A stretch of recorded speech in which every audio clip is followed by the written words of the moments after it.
صلی اللہ علیہ وسلم کی حدیث ہے مسلم میں طبرانی میں، حضور نے فرمایا آؤ میں تمہیں پچھلے زمانے کے ایک ایماندار نوخیز ولی اللہ کی بات سناؤں۔ پچھلے زمانے حضور نے فرمایا پچھلے زمانے میں ایک بادشاہ جادو کے زور پہ حکومت کرتا تھا۔ جب وہ ایک جادوگر اس نے رکھا ہوا تھا تو جادوگر اس کو جادو بتاتا، وہ جادو کے زور پر حکومت کرتا۔ جادوگر بوڑھا ہو گیا تو کہنے لگا بادشاہ کوئی نوجوان میرے پاس بھیج دے، میں بوڑھا ہو گیا ہوں، میرا پتہ کوئی نہیں کب مر جاؤں۔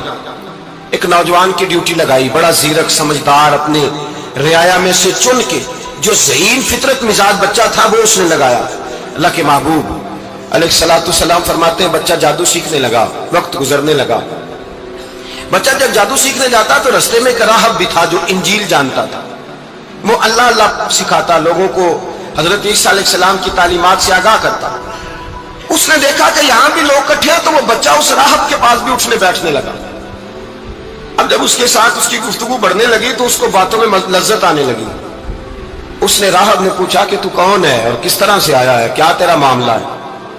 اس نے کہا جی میں جادو سیکھنے جاتا ہوں، آپ کی باتیں مجھے بڑی اچھی لگتی ہیں۔ اس نے کہا دین سیکھ، جادو سیکھنے والے کافر ہو جاتے ہیں، قرآن و حدیث سیکھنے والوں کو اللہ کامل ایمان عطا فرماتا ہے۔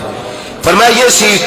بچہ بیٹھنے لگا، اس کے پاس آنے لگا، باتیں دل میں گھر کرنے لگی۔ ایک وقت آیا کہ مسلمان ہو گیا، اور مسلمان کیسے ہوا؟ بچہ کہتا میں تجربہ کر کے ہوا۔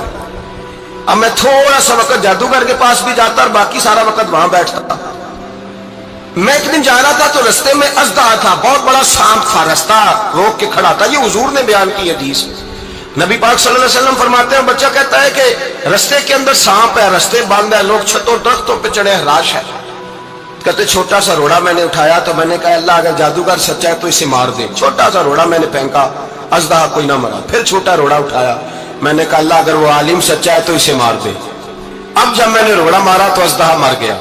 میرے اندر سے گواہی آئی نہیں دین کی باتیں سچی ہیں، نہیں قرآن کی باتیں اسلام سمجھانے کے لیے عرض کر رہا ہوں، اگرچہ اس دور میں انجیل تھی، اللہ رسول کی باتیں اچھی ہیں۔ کہتے میں مسلمان ہو گیا، اب میں نے راہب کے پاس ہی رہنا شروع کر دیا، جادوگر کے پاس چھوڑ دیا اس بچے نے آنا۔ بادشاہ پوچھتا کہاں زیادہ وقت گزارتے ہو تو وہ بات گول کر دیتا، وقت تیزی سے بڑھنے لگا۔ اللہ نے اس نوجوان میں طاقت پیدا کر دی، اب وہ اس کے اندر نا اللہ نے توانائی روحانیت پیدا کر دی، ابھی جوان ہے، 14-15 سال عمر ہے۔ اللہ نے اب جو بیمار بھی آتا وہ دعا کرتا تو اللہ صحت عطا کر دیتا، جو بھی آتا۔ بادشاہ کا ایک درباری تھا، بادشاہ کو پنکھا جلتا تھا، وہ اندھا ہو گیا، کوئی ایسی تکلیف آئی کہ نابینا ہو گیا، بڑے علاج کرائے شفا نہیں ہوئی۔ کسی نے اس بچے کا پتہ بتایا کانوں میں، اس کے پاس گیا تو بچہ کہنے لگا شفا تو ہو جائے گی پر کلمہ پڑھنا پڑے گا، مسلمان ہونا پڑے گا، جس پیغمبر کا میں غلام ہوں تجھے بھی بننا پڑے گا، دین پہ عمل کرنا پڑے گا، اللہ شفا دیتا ہے۔ اس نے کہا تو مجھے کلمہ پڑھا، مجھے شفا دے، میں تیار ہوں۔ اس نے کہا شفا تو اللہ دیتا ہے۔ اس نے اللہ تبارک و تعالیٰ کا ذکر کر کے دعا مانگی، یہ مسلم شریف میں حدیث ہے، طبرانی میں موجود ہے۔ اللہ نے اسے شفا دی، اس نے کلمہ پڑھنا شروع کر دیا۔ یہاں ایک نقطہ لکھا ہے ہمارے علماء نے، کہتے ہیں جب اللہ ولایت عطا کرتا ہے نا تو یہ سفید بالوں والے کا حصہ نہیں ہوتی۔ اگر جوانی میں کوئی آدمی توبہ کر کے تصوف کے راستے پہ چلتا ہے تو سب سے زیادہ ولایت اللہ اسے عطا فرماتا ہے، سب سے زیادہ ولایت اس کے پاس ہوتی ہے۔ ابھی اس کے بال کالے ہیں، چڑھتی جوانی ہے، دعا کی تو اللہ نے، اور حدیث پاک میں موجود ہے کوڑے آتے تو شفا یاب ہو جاتے، اندھے آتے تو شفا یاب، برس والے آتے تو اللہ سے دے، جوان ہے۔ بادشاہ کے پاس وہ واپس گیا، وہ جو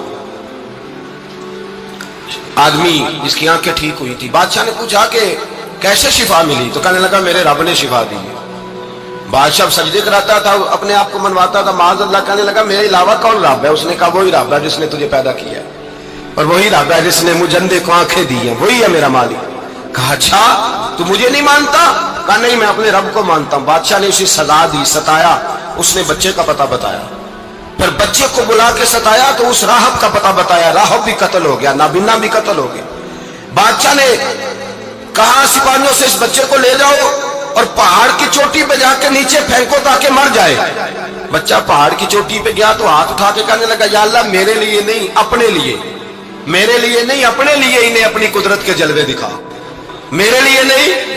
اللہ کے بندے اپنی جان بچانے کی دعائیں نہیں مانگتے، اپنے لیے انہیں اپنی قدرت کے جلوے دکھا، یہ دعا مانگی۔